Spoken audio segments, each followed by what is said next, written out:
What if your child's school was on fire? What if there was poison in your child's school? Would you continue to take him there? Probably not.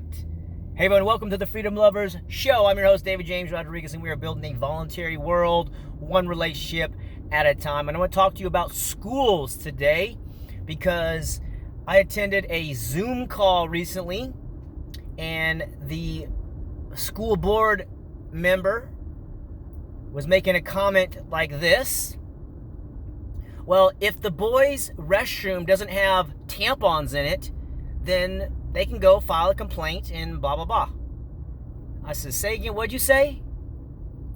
If the boys' bathroom doesn't have tampons, menstruation products, what?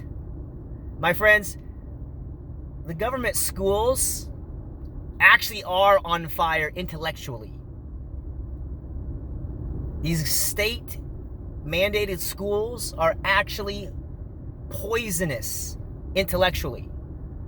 So even if you're single, even if you have a job that doesn't work out for homeschooling, I beg you to begin thinking of a solution over the next 3 months, 6 months, 10 months, 12 months, however long it takes. But these predators at the top of the heap, they're attempting to destroy truth. And truth is directly related to justice. So I know it's very difficult to consider the idea that you're going to have to do something other than drop your child off at a building, because that's probably what your parents did and maybe what their parents did. So the schools are the most dangerous places to put your child, actually, in my opinion, because of the open agenda that is no longer hidden, let alone the forced jabs from years ago, for kindergartners and 7th graders. And who knows what's next? Well, I know what's next, and so do you in your gut. It's going to get worse. So just consider the idea that having your child in these schools is anti-educational, it is disrespectful, it is painful, and it is a form of torture to the child. They probably didn't have the vocabulary to express the pain, so that's why I'm here. Because I remember being a kid, and I didn't have the words either, but I did know something was wrong, that I had to get permission from this stranger to go to the bathroom. And again, if schools were designed to help your child, they would promote respect, they would promote responsibility, they would welcome mistakes, they would allow your child to make decisions and to experience the consequences of them all. So, school's on fire, get your kids out, do whatever it takes.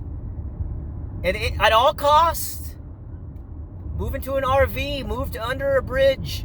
That's a joke, but an RV or some co-living, co-parenting situation with other parents.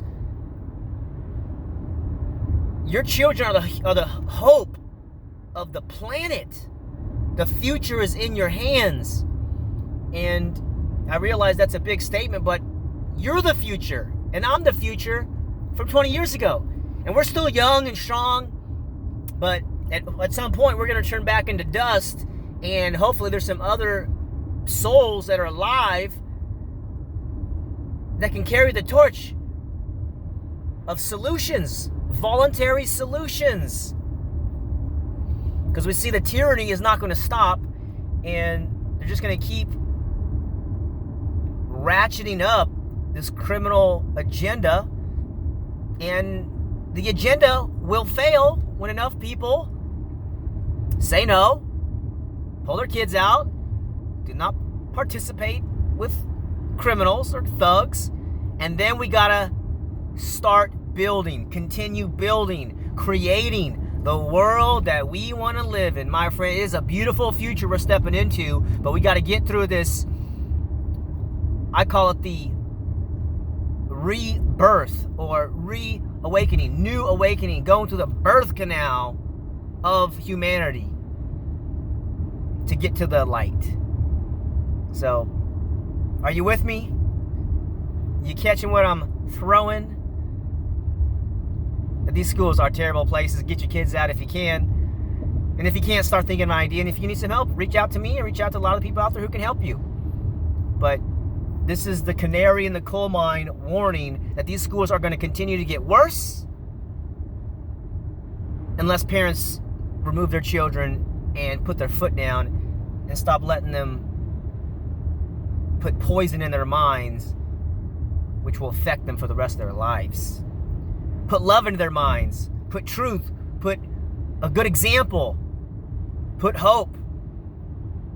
Put stories of success, of breakthrough, and triumph. That's what's happening in the greatest schools in the world right now. They're becoming their own heroes. They're designing their own lives, and they're going for it. They are leaping out and learning how to fly on the way down. I hope that's the same for you and your family and your children and everybody that you love and care about. Thanks for joining me on the Freedom Lovers Show. We're building a voluntary world, one relationship at a time.